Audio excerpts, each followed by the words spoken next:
أعوذ بالله من الشيطان الرجيم. بسم الله الرحمن الرحيم. يا أيها الذين آمنوا اتقوا الله حق تقاته ولا تموتن إلا وأنتم مسلمون. واعتصموا بحبل الله جميعا ولا تفرقوا واذكروا نعمة الله عليكم إذ كنتم أعداء فألف بين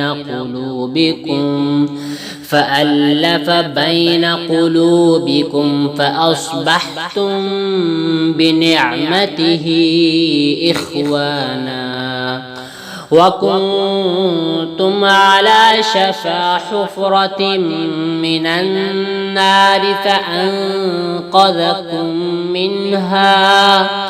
كذلك يبين الله لكم آياته لعلكم تهتدون. ولتكن منكم أمة يدعون إلى الخير ويأمرون بالمعروف وينهون عن المنكر وأولئك هم المفلحون.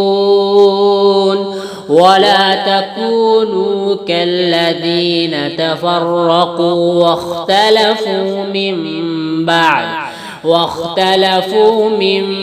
بعد ما جاءهم البينات وأولئك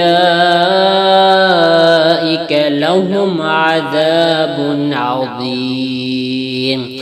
يوم تبيض وجوه وتسود وجوه فأما الذين اسودت وجوههم أكفرتم بعد إيمانكم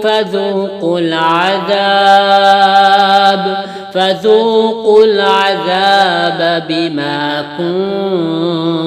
كنتم تكفرون.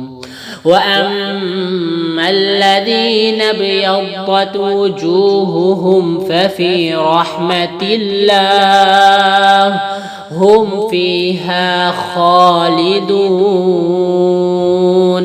تلك آيات الله نتلوها عليك بالحق وما الله يريد ظلما للعالمين.